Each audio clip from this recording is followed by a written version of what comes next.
할렐루야!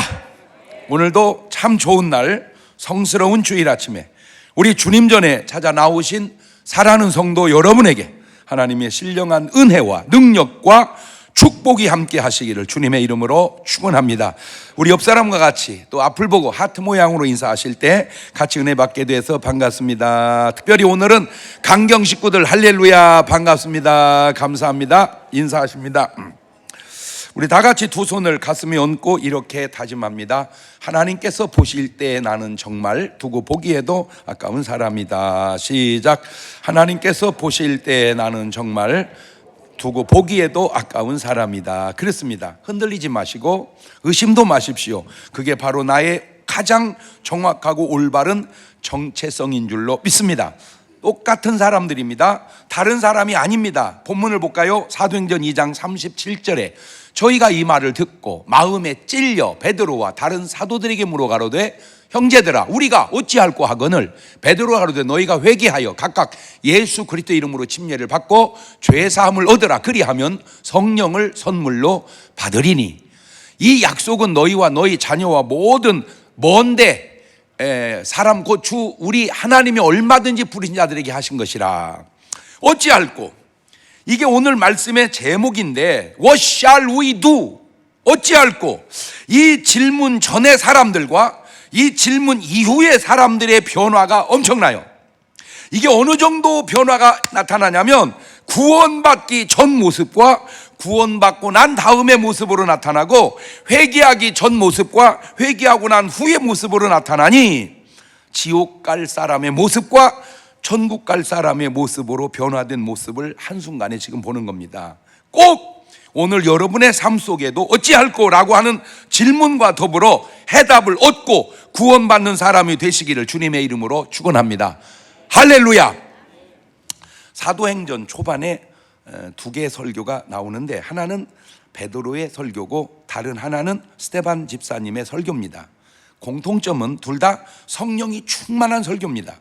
내용으로만 보자면 스데반 집사의 설교가 훨씬 더 깊이와 역사성이 있어요.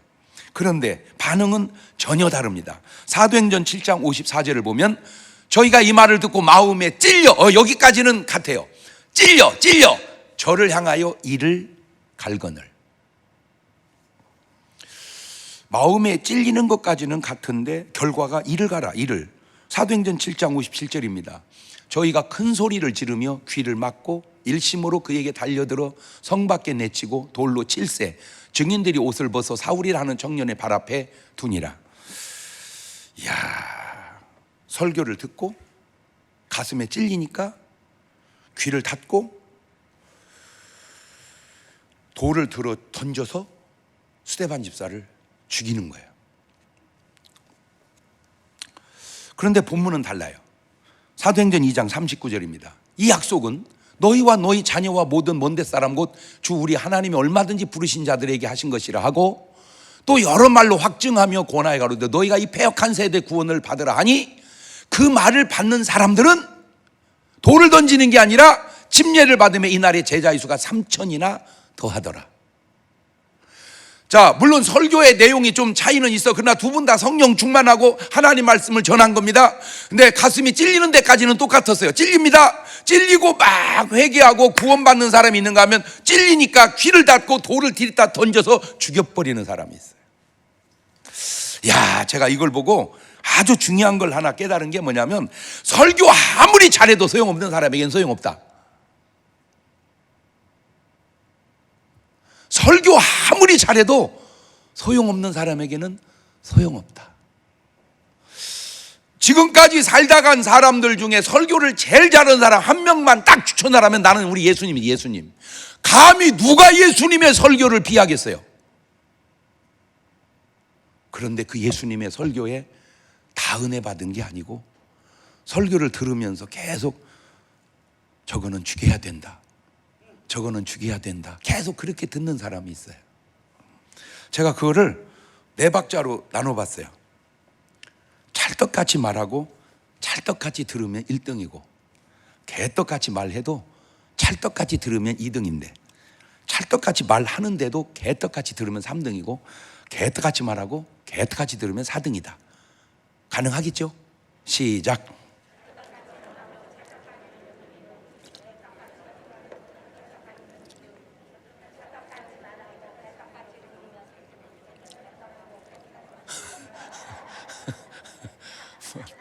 그냥 개떡, 찰떡, 찰떡, 개떡. 꼭 부탁드립니다. 여러분은 어쨌든 찰떡 같은 은혜를 받으시기를 바라요. 은혜가 안 된다는 말을 하지 마세요. 은혜가 안 되는 게 아니고 은혜를 못 받는 거예요. 사람은 자꾸 이렇게 핑계를 대요.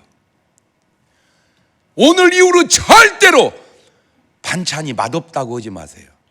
입맛이 없는 거예요. 입맛만 돋아보세요. 부른 라면도 가져오라고 그럽니다. 부른 떡국도 가져오라고 그럽니다. 신김치도 가져오라고 그럽니다. 그냥 다 가져오라고 그럽니다.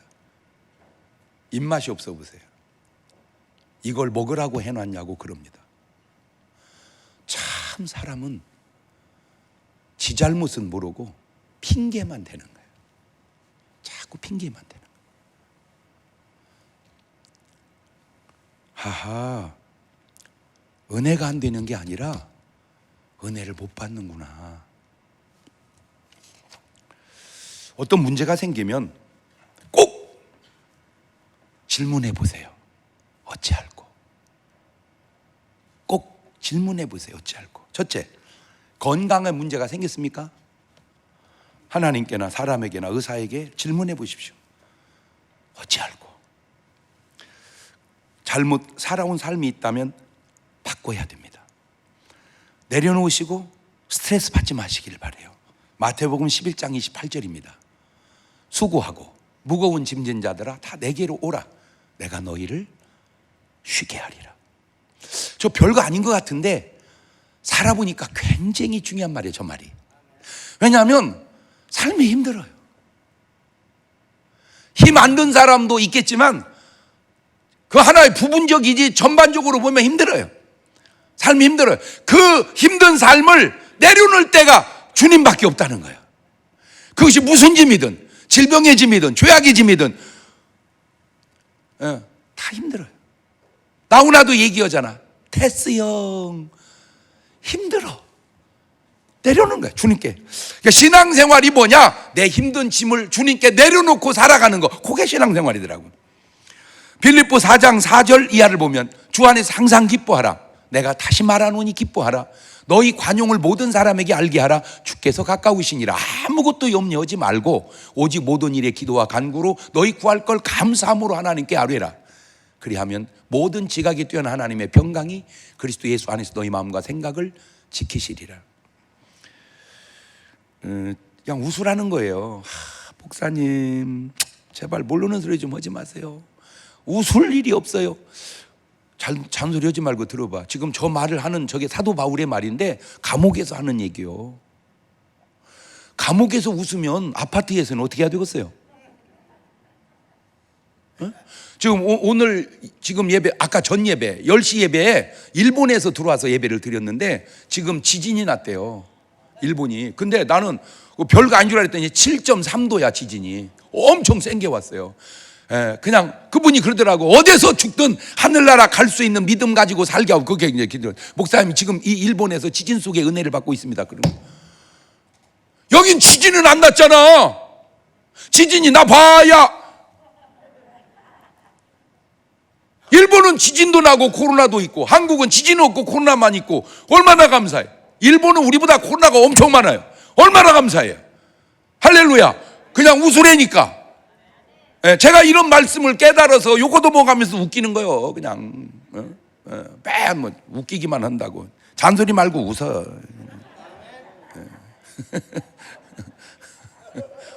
말도 안 되는 소리 한번 할게. 그냥 부부가 너무 안 맞아 이혼하더라도 잘가 이렇게 하세요. 그냥 이런 걸 말도 안 되는 소리라고 그러는 거예요. 말도 안 되는 설교 속에도 그냥 웃어버려. 그냥 웃어버려.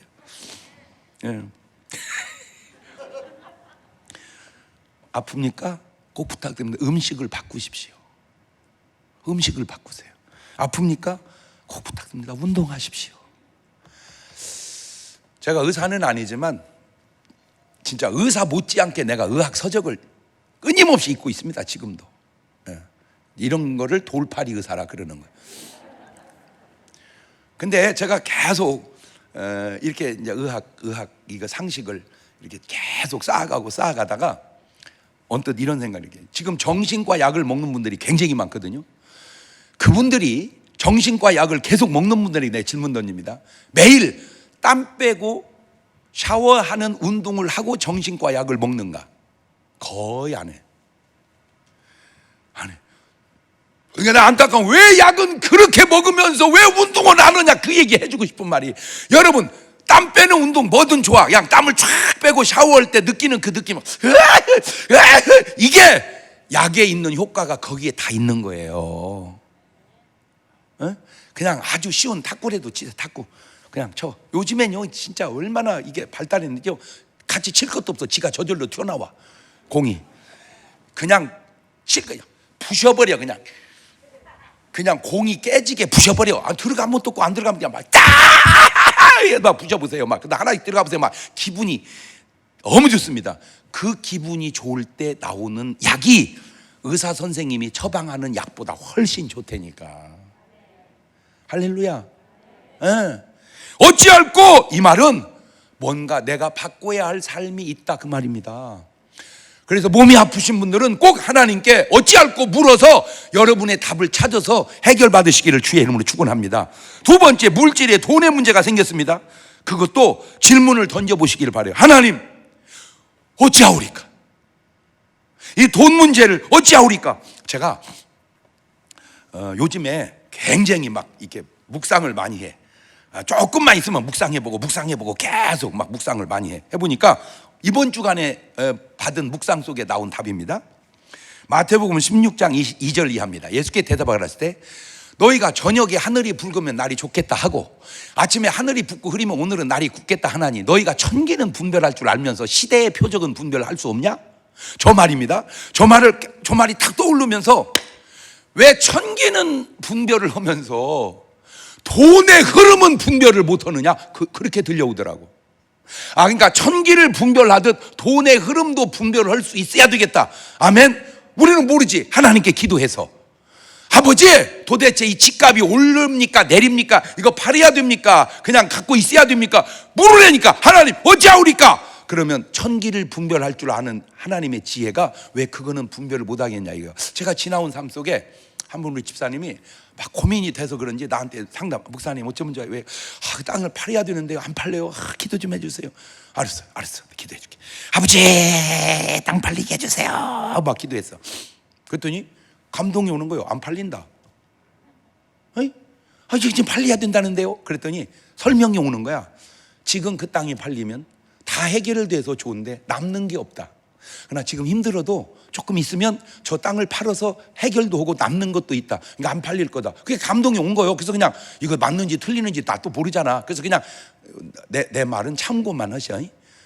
내 말은 참고만 하셔. 그게 얘기해 줬어요. 근데 아니라도 안 팔렸어요. 세월이 좀 지났어요. 땅값이 올랐어요. 팔아갖고 그거 다 갚고 놀라지 마세요. 그때 팔았으면 그 돈만 받고 있는데 나중에 올라서 파는 돈이 주고 정리하고 남은 돈보다 그놈이 더 많았어요.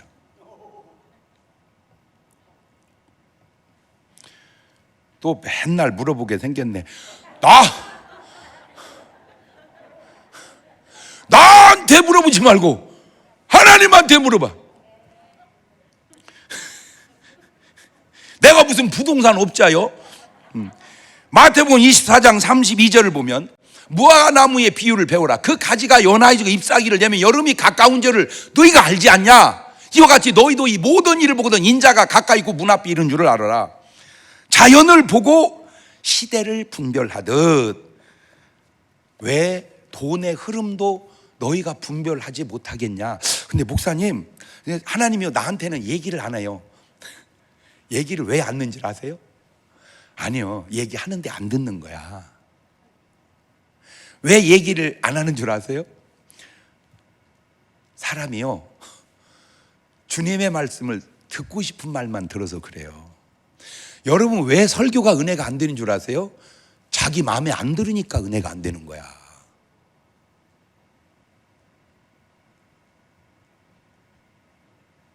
제가 목회하면서 느낀 게 뭐냐, 사람은 말씀을 듣는 게 아니요, 듣고 싶은 말만 들어. 왜 저런 얘기를 하신다냐, 아멘 아멘 하고, 저런 얘기는 왜 하신다냐, 아멘 아멘, 저 얘기는 왜 말씀을 들어야 되는데 듣고 싶은 말만 들어요. 자기가 듣고 싶은 말만. 근데 그게 옳아야 되는데, 하나님도 마찬가지예요. 기도하거라, 아멘 이래야 돼. 기도하거라, 바빠요. 내일부터 특세 있느니라, 아멘. 아이고, 그냥 또 잠 못 자게 왜 또 그런 건 만들어 가지고, 무슨 코로나19 시대에 무슨 특세는 그냥 다 하나님 감사하거라. 아유, 그러면 돈 얘기는 어지간히 또 했었네. 그냥 다 안 듣다가, 아버지 땅은 팔아야 돼요, 사야 돼요. 하나님 뭐라고 그러겠어요? 여지껏 내가 한 말은 안 듣다가 그 말만 나보고 얘기해달라, 그 말이냐? 그럴 것 같지 않아?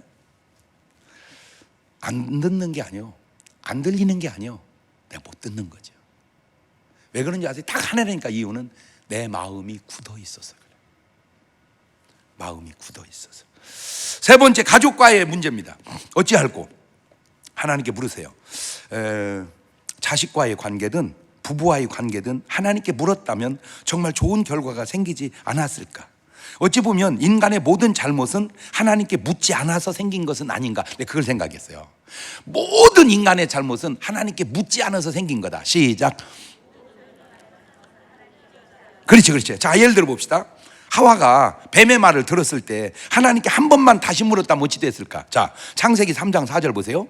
뱀이 여자에게 이르되 너희가 결코 죽지 아니하리라. 너희가 그걸 먹는 날에는 너희 눈이 밝아 하나님 같이 되어 선악을 알 줄 하나님이 아심이니라. 자, 이렇게 뱀이 얘기했습니다. 그때 하와가, 하나님, 뱀이 얘기하는데요, 제가 선악과 먹으면요 내 눈이 밝아져 하나님까지 된다는데 맞아요? 어떻게 하죠? 어찌하죠? 그러면 하나님이, 뭐고 너 눈팅이 밝아진다 그럴까요? 먹지 말라고 내가 얘기하지 않았느냐? 한 번만 물어봤으면, 요즘 말로 한 번만 기도했으면, 안 물어서 생긴 거예요. 안 물어서 생긴 거예요. 왜 안 물어요? 묻기가 싫은 거예요. 왜 묻기 싫어요? 먹고 싶은 거예요. 지금 아까 얘기했잖아요. 사람은 하나님 말씀을 듣는 게 아니라 자기가 듣고 싶은 말만 듣는다고. 설교는 듣고 싶은 말만 듣는 거예요. 설교기 때문에 듣는 게 아니에요. 자기가 듣고 싶은 말이 나와야 듣는 거예요. 아무리 좋은 얘기도 듣기 싫은 소리는 안 듣는 거예요. 이때 하와의 마음속에는 갈등이 있었을 겁니다. 갈등이 인간에게 찾아왔을 때 인간이 탄식으로 나오는 말이 뭔지 아세요? 어찌할꼬입니다. 그러니까 오늘 여러분의 삶에 어떻게 하지? 그 말은 갈등을 느끼고 있다, 그 말이에요. 그때는 물어서 응답받고 하는 거예요. 예를 들어서 부부가 살다가 하자 못 살겠어, 이혼을 했으면 좋겠어. 그때 하지 말고 물으라니까. 하나님, 못 살겠어, 이혼을 해야 되겠어요. 그때 하나님이, 나 같아도 헤어지겠다, 그럼 빨리 헤어지세요. 근데 하나님이 참고 살아라, 그럼 그냥 사세요. 그러면 사세요. 근데 여러분 그거 아세요? 공평이라고 하는 게 그것도 다양한데, 제가 군대 생활할 때입니다. 무지하게 맞았어요. 많이 맞았어요. 그냥 맞았어요. 대학 다니다 왔다고도 맞았어요. 나 때린 놈이 뭔가 봤더니 머슴 살다 온 놈이야. 기분 나쁜 거야. 맞은 거야. 또 우스갯소리 하나 할게요. 잘생겼다고 맞았어요. 농담입니다. 그냥 맞았어요. 맞았어요. 그리고 때려 먹었어요. 공평해요. 얻어맞고 때려 먹고 공평해요. 이상하지만. 근데 저는 맞기만 하고 때려 먹지를 못했어요. 왜? 제 별명이 예수였어요. 예수가 사람 패? 딱 한 번 기억이 나요. 내가 그놈은 진짜 잘못했어요. 한 번 딱 귀퉁배기 한 번 때렸어요. 미안해요. 맞는 거는 무지하게 많이 맞고 한 번 때렸어, 딱 한 번. 근데 지금은 군대가 맞지도 않고 때리지도 않아요. 아주 공평해요. 자, 아까도 공평해요. 얻어맞고 때려먹고 얻어맞고 때려먹고, 이번도 공평해요. 안 맞고 안 때리고. 근데 문제는 이번 것이 공평해요. 아까 건 불공평해요. 근데 세상이라고 하는 게 내 죄값 내가 치르고 예수님 죄값 예수님이 치르면 공평한데, 그러면 구원이 안 돼요. 예수님이 내 죄값을 치러주는 불공평함 때문에 우리의 구원이 되는 거예요. 자, 그걸 가져와서 오늘 여러분이 가정에서 하는 희생 때문에 가정이 구원이 되는 거예요. 그 불공평의 공평 때문에 구원의 역사가 이루어지는 거예요. 이 세상이라고 하는 것이 다 공평하지만 않아요. 이 불공평 속의 공평 때문에 구원의 역사를 이루어가는 거예요. 예수님이 내 죄를 짊어진 건 불공평한 거예요. 근데 우리는 그 불공평을 감사하다고 그래요. 주님 감사합니다. 감사합니다. 어찌하오리까 감사합니다. 그런데 내가 주님처럼 가정에서 희생해야 될 거는, 부부간에 희생해야 될 거는 이럴 수는 없나이다. 왜 아까 건 감사하고 이번 거는 불공평하다고 하느냐? 아까도 불공평하다고 했어야지. 근데 이 세상은 항상 공평한 것은 좋은데 공평 갖고는 안 되는 것들이 많아요. 난 참 우리나라가 뭐 안 좋은 것도 있지만 진짜 좋은 것도 있는데, 그게 뭐냐면요, 가만히 보니까 부자들이 세금을 많이 내, 의료보험도 많이 내. 그분들의 많이 내는 그 희생으로 조금 내는 사람이 혜택은 똑같이 받아가는 거야. 이거에 대한 고마움을 알고 사는 사람이 많지 않아요. 나는 의료보험 조금 내는데도 혜택은 똑같아요. 무지하게 많이 내는데도 혜택은 똑같아요. 이 불공평이 공평하게 혜택으로 오는 거야. 그런데 얘기를 안 해. 여러분, 의료보험 많이 내는 사람한테 감사해 봤습니까? 야씨, 어떤 놈은 의료보험 많이 내고 말이야, 어떤 사람은 조금 내고, 그래 얘기합니까? 근데 우리는 그런 고마움이 없어요. 혜택이 똑같은데, 많이 낸 사람은 혜택을 많이 주고 조금 낸 사람은 조금 줘야 되는데, 아니에요. 많이 내거나 조금 내거나 건강 진료비는 내가 하는 상식은 똑같아요. 이런 의식이 예수님에 대해서 고마움을 갖듯, 오늘 여러분이 가정에서 희생하는 그 희생을 억울하다 하지 말고 고마워하시기를 주의 이름으로 축원합니다. 그게 성숙입니다. 그런 불공평 때문에 구원의 역사를 이루어가는 거예요. 자, 가인이 하나님께 물었다면 그렇게 됐을까? 창세기 4장 5절입니다. 가인과 그 재물은 연락하지 아니하신지라. 가인이 심히 분하여 안색이 변하니, 자, 그때 그냥 돌로 동생을 죽이지 말고 묻는 거예요. 하나님, 왜 가인 아벨 건 받으시고 내 건 안 받습니까? 왜 그렇습니까? 라고 물었으면 하나님이 얘기해 줬겠죠. 네 동생은 믿음으로 드렸고 너는 믿음으로 드리지 아니했느니라. 네 동생은 양의 첫 새끼로 드렸고 너는 곡식 껍데기로 드리지 않았느냐. 어떻게 받겠니? 알았습니다, 하나님, 잘못했습니다, 내년에 잘할게요. 이러면 끝납니다. 안 묻고 그냥 죽여버려요. 물으면 하나님 말씀하시는데 인간이 묻고 싶어 하지를 않아. 왜? 물으면 정답이 나오거든. 말을 바꾸면 정답을 싫어하는 거예요. 정답을 좋아해야 되는데 싫어하는 거예요. 네 번째, 자, 더 중요한 질문은 돈보다도 건강보다 뭐 관계보다 구원입니다. 구원. 자, 베드로의 성령 충만한 설교를 들었습니다. 마음이 요동합니다. 마음이 마치 송곳으로 쿡쿡 찌르듯 아픕니다. 자, 영어 성경이 좀 더 재밌게 표현해 놨더라고. 사도행전 2장 37절입니다. When the people heard this, 그 백성들이, 그 사람들이 이 말을 들었을 때 they were cut to the heart, 그들이 이 마음을, 심장을 커트야 확 잘라버리게 하면, 심장을 자르듯 아이고 아프나, 아이고 아프라, 막 이렇게 막 심장을 커트하는 거야. And said to Peter and the other apostles, 그러니까 이제 베드로고 다른 사도들에게 얘기합니다. Brothers, 형제들아, what shall we do? 우리가 어떻게 하면 좋겠냐? 우리가 어떻게 하면 좋겠냐? 내가 저걸 읽으면서 What shall we do? 저 말을 가룟 유다가 예수님께 한 번만 했다면, 자, 마태복음 26장 20절 이하를 보면 저희가 이 말을 듣고 마음에 찔려 베드로와 다른 사도들이 뭐라도 형제들아, 아니지, 마태복음 26장 20절, 저물 때 예수께서 12제자와 함께 앉으셨더니 저희가 먹을 때 이르시되 내가 진실로 너희 이르니 너희 중 한 사람이 나를 팔리라 하시니 저희가 심히 근심하여 가로되 주여 내니까 내니까 이렇게 내니까 이럴 때 가룟 유다가 주님 제가 어떻게 하면 좋겠습니까? 이렇게 예수님께 한 번만 물었다면 주님이 이렇게 처방했을 것 같아. 그래, 돈 돌려주고 회개하거라. 그러면 내가 너를 용서하마. 이랬으면 기독교 역사의 가장 위대한 사도는 베드로에서 가룟 유다로 바뀔 것 같아.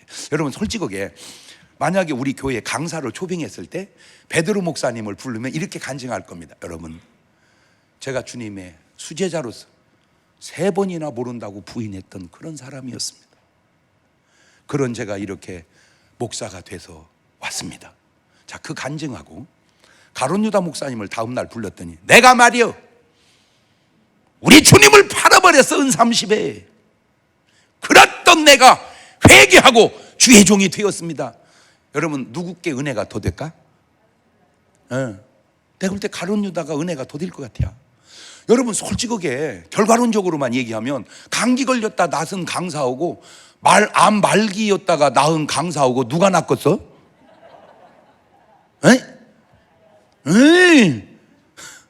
감기 걸렸다 낫은 건 강사로 부르지도 아니요. 나도 그거보다 더 센데 뭐. 우스갯소리입니다. 있었던 재밌는 일들 속에 우리 조용기 목사님은 폐가 안 좋아요. 그래서 일찍 폐 수술을 했어요. 우리 나경일 목사님은 간이 안 좋으셔가지고 거의 죽음 문턱에서 살아나오셨습니다. 나경일 목사님 간증입니다. 지금은 말이요 결핵 갖고는 안 돼요. 간암 말기 정도 돼야지. 그냥 그 어른이 한 농담입니다. 결과론적으로 잘못 문제지만 여러분 회개하면요 얼마든지 그 잘못 딛고 일어설 수 있는데 그 회개의 아주 중요한 계단이 뭐냐? What shall I do? 주여 어찌하오리까? 주여 내가 어찌하오리까? 그거예요. 한번 연습 한번 해볼까? 주여 내가 어찌하오리까? 시작. 그 질문 하나가 운명을 바꾼다니까. 주님을 향한 그 질문 하나가 운명을 바꾸는. 전부 잘못된 사람들마다 공통점이 있다면 주님께 그렇게 묻지 않았다는 거죠. 여러분 고민 속에 혼자 결정하지 마시고 꼭 하나님께 물으십시오. 하나님 내가 어찌하면 좋겠습니까? 도저히 하나님께 말씀드리기조차도 어렵다면 그냥 목사님에게라도 찾아가서 물으십시오. 내가 어찌하면 좋으리까? 목사님 내가 어찌하면 좋으리까? 베드로의 답변이 해답이 나옵니다. 첫째 회개하라는 거예요. 회개는 회와 다릅니다. 회는 잘못을 느끼는 것이고 참여하는 것이고 개는 돌아서는 겁니다. 탕자는 회개한 사람이고 베드로도 회개한 사람인데 가룟 유다는 회한 사람입니다. 볼까요? 누가복음 15장 17절에 이에 스스로 돌이켜 가로되 내 아버지에게는 양식이 풍족한 품꾼이 얼마나 많은고 나는 여기서 줄여 죽는구나. 내가 이는 아버지께 가서 이르기를 아버지여 내가 하늘과 아버지께 죄를 얻었사오니 지금부터 아버지 아들의 일컬음을 감당치 못하겠는 나를 품꾼의 하나로 보소서 하리라 하고 이에 일어나서 아버지께로 돌아가니라. 저게 회개예요. 저 탕자는 회개했어요. 그런데 가룟 유다는 회개를 안 하고 마태복음 27장 3절입니다. 때 예수를 판 유다가 그의 정죄되 물고 스스로 뉘우쳐. 저기 회. 그 은30을 대장들과 장들 갖다 주고 내가 무지한 피를 팔고 죄를 범하였던 하니 저희가 이게 무슨 상관이냐? 네가 당하라 하거늘 유다가 은을 성소에 던지고 물러가 스스로 목매어 죽은지라. 그러니까 회하고 죽었어요. 개를 못된 거예요. 만약에 탕자가 아버지 집 나와가지고 주님 용서해 주세요 내가 잘못했어요 계속 울고만 있었다면 그건 회개가 아니고 회한 거예요. 그러니까 회했으면 돌아서야 돼요. 그게 개입니다. 두 번째 예수 그리스도 이름으로 침례를 받으라. 세례나 침례나 구원에는 아무 지장 없습니다. 다만 성경의 의미가 침례가 더 좀 가깝다는 거죠. 마태복음 3장 16절 보면 예수께서 침례를 받으시고 물에서 올라오실세 그랬죠. 물에서 올라왔다는 건 물로 내려갔다는 말이죠. 물 떠다 했다는 게 아니라는 거죠. 중요한 건 아니지만 그래도 왜 이게 또 의미가 있느냐? 세례는 죄를 씻는다는 의미가 있다면 침례는 죄를 씻는 게 아니라 예수와 함께 죽었다가 예수와 함께 다시 산다는 의미가 있습니다. 근데 예수가 죽었다 산다는 게 세례 속에서는 의식이, 침례 속에서는 그 의식이 나오는데 세례 속에서는 좀 미약하죠. 그래서 로마서 6장 2절 이하를 보면 그럴 수 없는 일이라, 죄에 대하여 죽은 우리가, 그렇죠, 죄에 대하여 죽은 우리지 죄를 씻은 우리가 그게 아니잖아. 죄를 씻는 정도가 아니고 죄에 대하여 죽은 우리가. 그 다음에 어찌 그 가운데 더 살겠느냐. 무릇 그리스도 예수 합하여 침례받은 우리는 그의 죽으심과 합하여 침례받은 줄을 알지 못하느냐. 그러므로 우리가 그의 죽으심과 합하여 침례를 받음으로 그와 함께 장사되었나니 이는 아버지 영광으로 보면 그리스도를 죽은 자 가운데 살리신 것 같이 우리를 또한 새 생명 가운데 행하게 하려 하심이니라. 만일 우리가 그의 죽으심을 본받아 연합한 자가 되었으면 또한 그의 부활을 본받아, 그러니까 물속에 쑥 들어갈 때가 죽은 거고 불에서 딱 나올 때가 부활하는 거예요. 그 의식을 표현하는 게 침례란 말이에요. 근데 세례 속에는 그런 의식이, 의미가 조금은 똑같지 않잖아. 이게 물속에 뻑 들어가는 게 왜 들어가냐. 죽었다 이거, 죄의 몸이 죽었다 이거, 나올 때 부활한다 이거, 그 의식이 그냥 들어있는 거예요. 다시 얘기합니다. 그러나 저러나 구원은 뭐 상관은 없습니다. 다만 의식이, 의미가 그렇다 그거죠. 세 번째, 죄의 사함을 얻어라. 인간이 살아온 삶을 어떻게 다 알겠냐마는 하나님 다 아십니다. 하늘나라 CCTV에 다 찍혀 있기 때문인데 속일 수도 없습니다. 땅에서는 속일 수 있지만 하늘에서는 속일 수가 없습니다. 고린도후서 5장 10절입니다. 이는 우리가 다 반드시 그리스도의 심판대 앞에 드러나 각각 선악간에 그 몸으로 행한 것을 따라 받으려 함이니라. 계시록 20장 12절 이하에도 내가 보니 죽은 자들이 물은 데서 그 보좌 앞에 섰는데 책들이 펴있고 또 다른 책이 펴져 있고 생명책이라. 죽은 자들이 자기 행위를 따라 책들에 기록된 대로 심판을 받으니 바다가 그 가운데 죽은 자들을 내어주고 또 사망과 음부도 그 가운데 죽은 자들을 내어주매 각 사람이 자기 행위대로 심판을 받고 사망과 음부도 불못에 던지고 이것은 둘째 사망 곧 불못이니라. 누구든지 생명책에 기록되지 못한 자는 불못에 던지우더라. 사람들은 속이면 그냥 속는 줄 알아요. 사람들은 모르면 그냥 모르는 줄 알아요. 그건 사람의 의식이지 하나님은 아세요. 하나님은 속여도 아세요. 감춰도 아시고. 그래서 제가 그렇게 사는 사람들의 특징이 하나님을 의식하지 않고 사는 사람입니다. 자, 오늘 또 이제 예배 오기 전에 여기서 막 기도했더니 또 하나님이 준 또 묵상 속에 온 음성인데, 여러분 잘 들어보세요. CCTV를 의식하고 사는 사람하고 의식 없이 사는 사람이 삶이 같을까요? 틀릴까요? 다르겠죠. 여러분 전화할 때 이거 지금 녹음된다고 생각하고 말하는 사람하고 그걸 모르는 사람하고 전화 내용이 같을까요? 틀릴까요? 다르죠. 제가 북한의 김정은 위원장이 하는 일을 보면 과연 저 사람이 하나님을 의식하고 저런 행동을 할까 묻고 싶어요. 없습니다. 의식 속에 하나님이. 왜냐하면 의식 속에 하나님이 계신다는 걸 알면 그렇게 할 리가 없거든. 자, 지금 남한으로 가져와서 오늘의 우리의 삶이나 무슨 위정자들이나 나아가 대통령의 의식구조 속에 하나님이 이거를 보고 계신다라고 의식하고 살을까? 의식이 없이 살을까? 묻어두었다고 묻힌 게 아니고 감추었다고 감추인 게 아니고 모르겠다고 모르는 게 아닌 것은 하나님은 아신다는 거죠. 그걸 아셔야 돼요. 그럼 어떻게 해야 돼요? What shall I do? 베드로가 답을 줬어요. 영어 성경이 좀 더 나아요. 사도행전 2장 38절입니다. Peter replied. 베드로가 대답합니다. Repent. 회개하거라. And be baptized. 그리고 침례받거라. Every one of you. 너희 모두가 In the name of Jesus Christ. 예수 그리스도 이름으로 For the forgiveness of sin, your sins. 너의 죄가 용서받을 것이고 And you will receive the gift of the Holy Spirit. 너희들은 성령을 선물로 받을 것이다. 여러분, 회개 안 한 죄는 감추어도 그대로 남아있는데 회개한 죄는 안 감춰도 사라집니다. 아주 중요한 말입니다. 이건 따라서 한번 해놓으셔야 됩니다. 정리하셔야 됩니다. 회개 안 한 죄는 감추어도 그냥 남아있다. 시작. 다 감춰놔도 남아있어 죄가. 그러나 회개한 죄는 안 감춰도 사라진다. 시작. 회개한 죄는 그냥 안 감춰도 사라져요. 그러니까 요즘은 회개하고 잊어버려야지, 회개 안 하고 잊어버리면 안 돼. 하나님은 리멤버 하고 계십니다. 기억하고 계신다는 거예요. 그게 아말렉 사람들이에요. 요한일서 1장 8절 이하를 보면 만일 우리가 죄 없다 하면 스스로 속이고 또 진리가 우리 속에 있지 아니할 것이고 만일 우리가 우리의 죄를 자백하면 저는 미쁘시고 의로우사 우리 죄를 사하시며 모든 불의에서 우리를 깨끗게 하실 것이고 만일 우리가 범죄하지 아니하였다면 하나님을 거짓말하는 자로 만드는 것이니 또한 그의 말씀 우리 속에 있지 아니하니라. 내가 거짓말 안 했다 그러면 하나님이 거짓말한 거예요. 하나님 거짓말 안 하니까 내가 거짓말한 거다 그 말이지.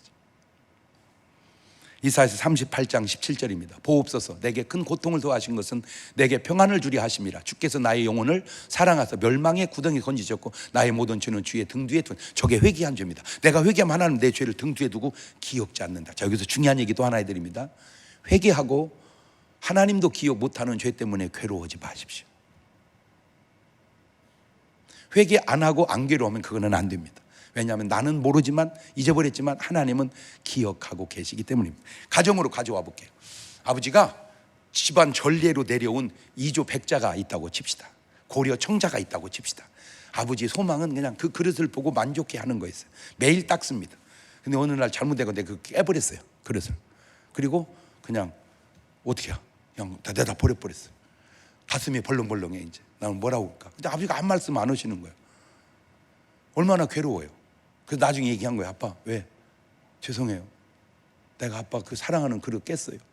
어떻게 해요? 내 아버지가 이렇게 말을 해요. 알고 있었다. 걱정하지 마라. 나는 그릇보다 네가 더 중요하다. 얼마나 기뻐요. 그게 회개입니다. 그게 죄사함의 기쁨입니다.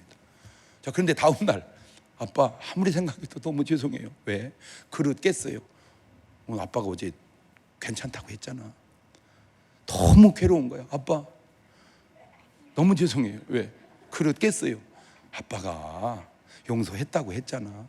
너무 괴로운 거야. 아빠 어떻게 해요? 왜? 그릇 사와 이 새끼야 사와.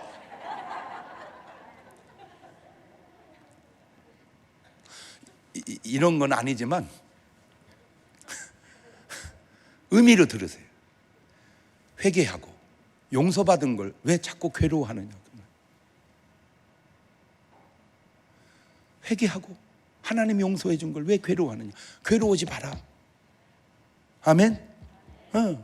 당자가 회개하고 돌아왔을 때 아버지가 안 따지잖아. 너 돈 어디다 썼냐? 너 여자는 몇이나 건드렸냐? 너 도박은 언제? 안 따지잖아. 왜? 회개하고 돌아오니까. 그게 크리스찬의 신앙생활인 거예요. 이 기쁨을 누려야 되는데 맨날 아버지 울어야 돼. 사함 받기 전에는. 그러나 죄 사함 받고 나면 즐거워야 돼. 아멘. 이사야서 1장 18절에 오라 우리가 서로 변론하자, 얘기하자. 너희 죄가 주홍같이 눈과 같이 진홍같이 양털같이 되리라. 죄는 회개하고 잊어버려야지. 감추고 잊어버리면 안 되죠. 마지막으로 거기서 끝나면 안 됩니다. 성령까지 받아야 됩니다. 이것이 마지막 마침표입니다. 꼭 부탁드립니다. 여기까지 가셔야 됩니다. 회개한 것으로 만족하지 마십시오. 죄 사함 받은 걸로도 만족하지 마십시오. 침례 받은 것까지 만족하지 마십시오. 성령 받는 데까지 나아가시기를 주의 이름으로 축원합니다. 예수님 말씀입니다. 요한복음 3장 5절에 대답하시되 진실로 내게 이르노니 사람이 물과 성령을 하지 않으면 하나님 나라에 들어갈 수 없다. 사도행전 1장 4절 이하에도 사도와 같이 모이사 저에게 분발했을 때 예루살렘 떠나지 말고 내게 들은 바 아버지의 약속하신 것을 기다려라. 요한은 물로 침례를 베푸나 너희는 몇 날이면 성령으로 침례를 받으리라. 예수님도 그렇고 베드로도 그렇고 바울도 그렇습니다. 사도행전 19장 1절 보면 아볼로가 고린도에 있을 때 바울이 지방으로 다녀 에베소와 어떤 제자를 만나 가로되 너희가 믿을 때 성령을 받았느냐? 아멘 이래야 되는데 우리는 성령이 있음도 듣지 못했다. 그러니까 바울이 그들에게 안수하죠. 19장 6절입니다. 바울이 그들에게 안수함에 성령이 그들에게 임하심으로 방언도 하고 예언도 하니 모두 12사람쯤 되더라. 참 안타까운 게 저렇게 성경은 구분해줘도 오늘날 한국교회가 저걸 제대로 구분하고 있는지. 회개하고 침례받고 죄사함 받고 성령 받으면 완벽한데 우리는 지금 어디까지 와 있는지 꼭 부탁드립니다. 성령 받는 데까지 나아가시기를 주의 이름으로 축원합니다. 목사님 그럼 어떻게 해야 성령을 받아요? 3가지. 첫째, 기도할 때입니다. 사도행전 2장 1절 보면 한 곳에 모여 전혀 기도에 힘쓸 때 성령 받고요. 두 번째는 안수 받을 때입니다. 사도행전 8장 17절, 이에 저희가 안수함에 성령을 받아요. 세 번째가 말씀 들을 때입니다. 사도행전 10장 44절에 베드로가 이 말 할 때 성령이 말씀 듣는 모든 사람에게 내려오시니 주여 나로 하여금 성령 충만한 데까지 나아가게 하옵소서. 꼭 부탁드립니다. 지금까지 어떻게 살아오셨던 오늘 말씀 들은 이후로는 어떤 문제가 있을 때마다 하나님께 물으세요. 주여 어찌하오리까? 주여 내가 어찌하오리까? 그리고 그때 주님이 주시는 응답대로 살면 여러분의 삶은 해결이 될 텐데, 틀림없이 오늘 주여 어찌하오리까? 그러면 주님이 이렇게 말씀하실 것 같으네. 내일부터 특세 꼭 빠지지 말고 나가거라. 두 손을 가슴에 딱 얹습니다. 오늘 여러분의 삶에 어떤 문제가 있든지 그걸 하나님께 한번 물어볼까요? 하나님 내가 어찌하오리까? 그리고 주님이 주시는 응답을 받아서 해결을 해나갈 수 있기를 바라요. 2분 동안만 같이 기도하십니다. 감사하시고 거룩하신 하나님, 무슨 문제든 문제 앞에서 내가 주님께 해야 할 고백은 주여 내가 어찌하오리까? 주여 내가 어찌하오리까? 그때 말씀해 주신 하나님의 응답으로 삶의 모든 문제를 해결할 수 있는 그런 성도들 되게 하옵소서. 지금은 우리 주 예수 그리스도의 은혜와 아버지 하나님 무한하신 사랑과 성령님 교통하심, 사랑하는 성도들 머리 위에 이제부터 영원토록 함께 하시기를 간절히 축원하옵나이다. 아멘.